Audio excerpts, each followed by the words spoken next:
Good morning, good afternoon, and good evening, and this is a continuation of interesting items of interest here in Washington, D.C., and I've just been talking with Jim, who has some very, very pertinent and important information regarding the Washington Monument. Hello, Jim. Hi, yeah, this, if you notice, if you haven't heard the history, there's a definite change in shade of stone, about a third of the way, a quarter of the way up.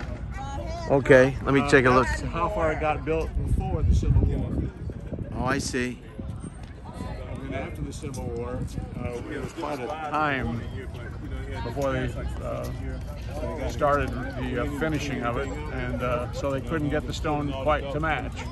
So that difference in shading is the result of that sitting there for, I don't remember how long it was, but during the period of the Civil War.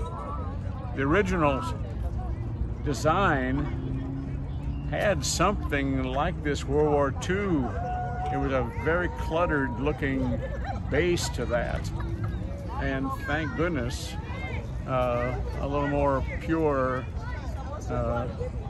architecture prevailed, and they end up with that simple, perfect obelisk.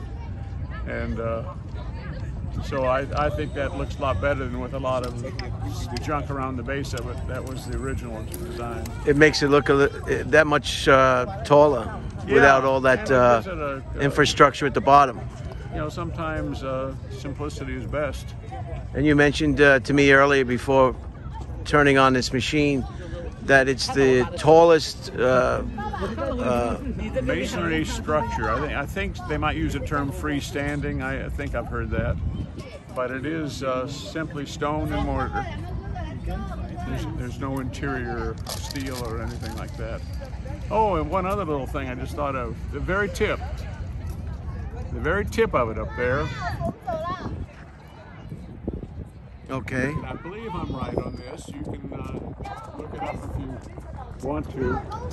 The very tip is made of what was the most valuable metal in the world at the time: aluminum. Wow. It was when first learned how to get pure aluminum. And what did they have? Elevator inside? Yes. Yeah. A couple of elevators, I guess, maybe to up and down. Just the one, I think. Yeah, they used to allow you to walk up and walk down. I don't think they do anymore. But the interior stones are labeled. I think each state maybe gave one, and it's quite interesting to be able to walk down, but I don't think it's allowed anymore. You would want to walk up, though. And anybody who's got any information, or additional information, could just Google the Washington Monument. Oh, yeah. Give it all the particulars. Yeah, and I'm sure if you just go up there, they probably have a brochure that tells all this. And in front of us right here is the World War II Memorial. Yes. Like I say, it's relatively new. It's been here maybe, I don't know, 10 years. I think my sense of time is a little bit off in my age. And you're a resident here of... I live in Arlington, right across the river.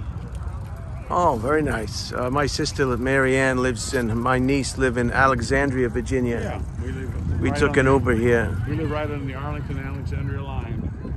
Arlington, by the way, a lot of people don't know. If you look at a map, you'll see it finishes the diamond shape of the district because it was the original district, part of the original district.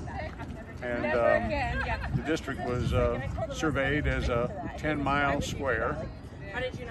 Starting in Alexandria, and somewhere along the line, Virginia either lobbied or, well, I don't know what the story is. It'd be fun to know the truth, but I've never seen it. Anyway, the government said, we'll never need the Virginia part, so they gave it back to Virginia. And that Wonderful. became Arlington. Arlington's named after the plantation of Robert E. Lee and Custis family that he married into. So, you know the story of the Arlington Cemetery? Tell me. During the Civil War, you know, Lee was considered a traitor because he was in the U.S. Army, graduate of West Point. So that was, you know, caused a lot of very serious hard feelings, and I think people now understand his loyalty to Virginia, but still, he was a United States sworn officer in the Army, and he decided to not fight for the U.S. He fought for Virginia. So that caused a lot of... He wanted to fight for the Confederates. Well, he wanted to fight for Virginia. I think that it would be the most accurate way to put it, which was the Confederates, but he was a... He's lucky he wasn't hung. Well, he is. And one of the results was when he left, he had to leave, of course, for his own safety. He would have been shot. So when he left the plantation, somebody said, let's bury the first soldiers that are killed in the Civil War. And so they started burying soldiers there on his property so that he could never return. And that's exactly what happened. Wow. Fascinating. And this, of course, is the reflecting pool that is dry now for the Lincoln Memorial off in the distance. Yeah, Abe sits right there in the nighttime. He's got a light on him. He's quite a striking figure to see. And a lot of the architecture is, even the government buildings are... neoclassical. Right. Modeled after Roman. Yeah. Roman architecture. Let me get back on here. On the Roman architecture. Thank you, Jim.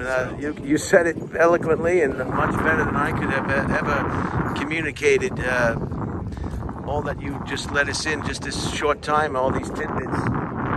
Well, it's a great spot on a beautiful day to spend the day, because it's it's always unique to have a city with an undeveloped area this large, like Central Park in New York, and this is quite different than Central Park, but it's quite a monument in itself. Yeah, Los Angeles has a problem in that respect. They just built, and they had no regard for open spaces and parks, and it's just, they have Griffith Park, which is up in the hills, Yeah. Griffith Observatory, and that's quite big, but right down in the valley where all the people live, there just isn't really a lot of open spaces. The famous Los Angeles River is They're trying to rehab that, bring it back, because it's been concreted, on both sides, and they realized that perhaps they shouldn't have done that. Well, anybody that's seen Terminator certainly has a familiarity with One of my favorite films. Do you want to say anything? Do you want to tell us a little about yourself or anything? No, that's okay. I've been here a long time. I came from the Midwest originally. I've done a lot of ceremonies.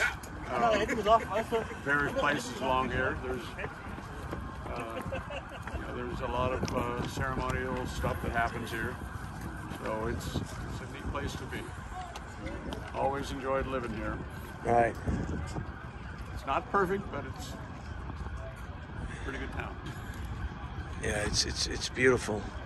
Well, I want to thank you, and I'm thank you for all my viewers for taking the time to be so kind to people see this. A lot of times people see this and they're very uncomfortable. They almost, I don't want to say freak out, but it's like they get up and they come out and they say, I'm going to watch for somebody filming me, and they put their hand up so quick. It's like. Are you running from a ex-wife? Are you running from a alimony? Are you a criminal of some kind? So I want to thanks again, and have a great rest of your day, Jim. So that was Jim, and you saw it, and I'm going to close it out right here with a close-up of the Washington Monument.